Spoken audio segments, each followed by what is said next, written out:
Avoid elimination against the Timberwolves late third, up by 18. Nikola Jokic finds Cam Johnson. Step back three. Got it. Denver wins this one. 125-113, and we are headed back to Minnesota for Game 6 on Thursday night.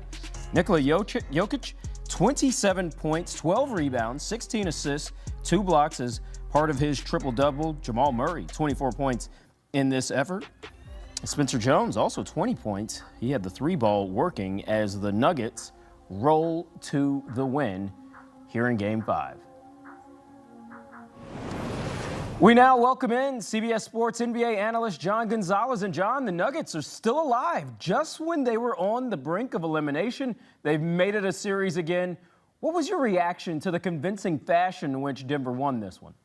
Yeah, this is kind of the version of the Nuggets that we've been waiting for this entire series. And certainly, you know, at home, Game 5, can't lose another one. And then the Wolves don't have Anthony Edwards. And, of course, Dante DiVincenzo, who's out not just for this postseason, but for probably all of next year with an Achilles. And you wanted to see the Nuggets really respond to that. And they certainly did tonight. Nikola Jokic, like he put up some pretty good counting stats earlier in the series, but Rudy Gobert previously had defended him really well. Not tonight.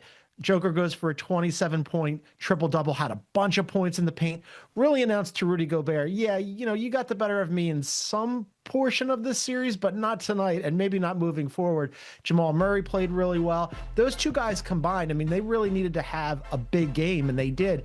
And I thought their playmaking especially was remarkable. They had 23 assists. The Wolves, the entire team, only had 26 assists, and you'd kind of expect that when the Wolves lost not only 2 of their 5 starters, but 2 of their 5 best ball handlers and playmakers. And then on top of that, you know, earlier in the series, Jaden McDaniels had said, well, those guys don't play defense. Well, tonight they played some defense, and then on top of the Wolves not having their 2 best ball handlers, they turned the ball over, the Wolves did, 25 times, which led to 35 points. So just at both ends of the floor, a really good answer for the Nuggets.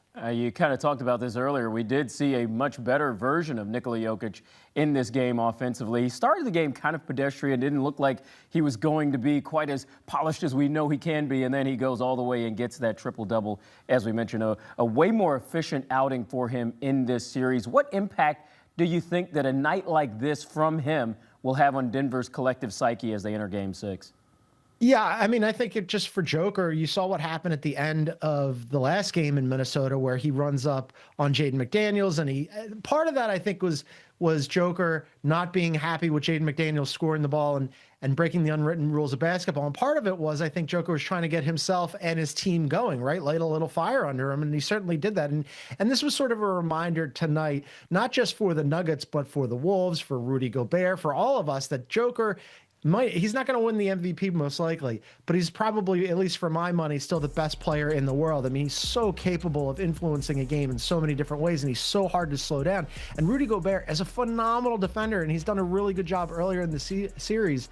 But tonight, he had no answer for how to stop Nikola Jokic, and it really felt like Jokic came into this game deciding, like, I'm going to send a message to everybody tonight, including myself, that what you saw earlier in the series is not what you're getting tonight, and maybe not what you're getting moving forward. Yeah, I'm glad you mentioned that kind of scuffle there at the end of Game 4. I wondered going into this one how much that would play a factor for Jokic, and it seems like maybe that did light a little bit of a fire underneath him. Now, when it goes to Minnesota, the T-Wolves are playing this game. This is their first full game of the series without injured stars Anthony Edwards and Dante DiVincenzo, as you mentioned earlier. Now, in their absence, 6 T-Wolves were in double figures, and that includes Ayo Dosunmu, who came off the bench and had 18 points. But Rudy Gobert, he was held to just 3 points. So certainly the Nuggets controlled him in the paint. What did you think of Minnesota's offense in this one? What we kind of expected, right? That it was going to be a little bit of a struggle. They got some good efforts from people. I mean, Julius Randle, we thought that he would need to step up. He did. He went for 27 points tonight. And then you mentioned Ayo Dosunmu, who's coming off of a career high in the last playoff game. But tonight, yes, 18 points is great. It's not enough, though, right? In the starting lineup, Jaden McDaniels was the only other guy who went for double digits, and he only had 13. Then you mentioned Rudy Gobert. Rudy Gobert is not an offensive force. He's not a scoring threat. They had to put Mike Conley, dust him off, put him into the starting lineup. He played limited minutes.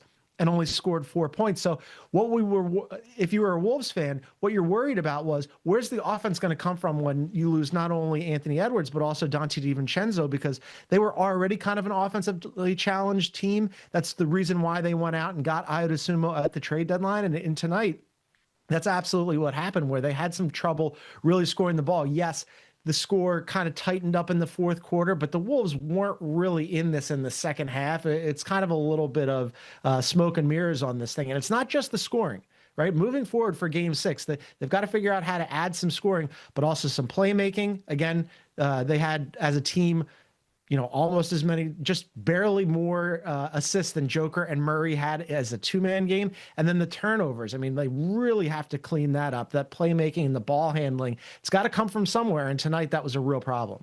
Yeah. So now we head back to Minnesota for game 6 on Thursday. And if you're the Timberwolves, I got to ask you, John, how are you feeling about yourselves right now with the chance to possibly win one of the next 2 games? How are you feeling in this moment if you're the T-Wolves? Well, you're still the favorites on paper, right? Because you only have to win 1 and the other guys have to win 2. But how are you feeling? I'm feeling nervous, right? Because you lost Anthony Edwards. He's not going to play in game 6 for sure. Most likely not going to play in this series.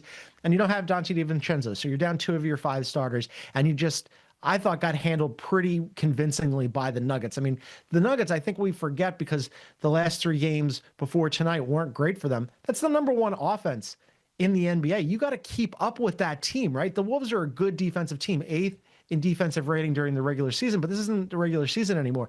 And now all of a sudden you see some pressure, right? Where's the scoring coming from? Where's the ball handling coming from? Can we clean up those turnovers? Can we slow the Nuggets down enough? Can Rudy Gobert really look like the Rudy Gobert from earlier in the series when he was playing better defense against Joker, or is Joker going to assert his will? So yeah, you only need to win 1 game, but that 1 game, that last game, that's the tricky one.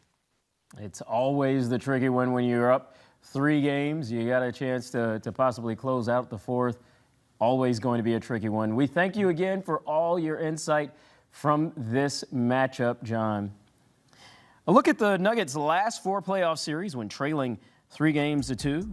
You see the first round exit against OKC last year. Before that, 2 wins in the West semis and the first. He'd love to add a second championship to his resume, but the task of doing that is a really daunting one for Denver, which is currently in must-win mode. Avery, let's go back to you. How much pressure is on Jokic to avoid losing in the first round in a series that he was favored to win? It's an enormous amount of pressure, especially with DiVincenzo and Anthony Edwards not in uniform. In this situation, look, if you ever wanted to have a tailor-made situation that you can draw up on the board and have, I wouldn't even call it a wish list because we never want players to be injured. But if you had a list of like, hey, what would happen if Anthony Edwards and DiVincenzo for some reason got stuck and they couldn't get in the arena for the next 2 or 3 games, especially game 5? What would that look like? That would be a wonderful situation for Denver. That would be an early Christmas present. So right now, Jokic, especially with those 2 guys not being in uniform, this is tailor-made for a comeback. But you can't come back and win the series unless you win a game 5. And this is all on Jokic. He's got to shoot the ball better. Denver overall has to play better, spread the floor. But yes, this massive pressure on Jokic and Murray tonight.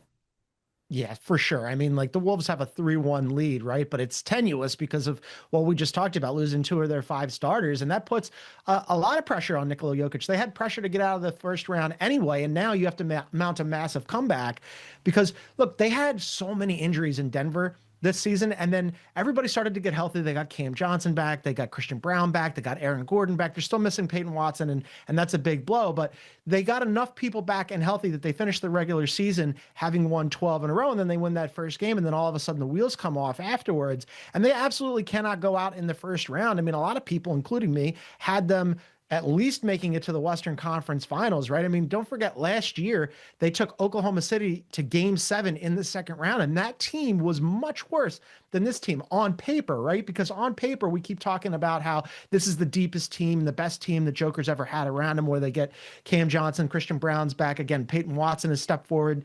Tim Hardaway Jr. had been really good this season. They get Bruce Brown back.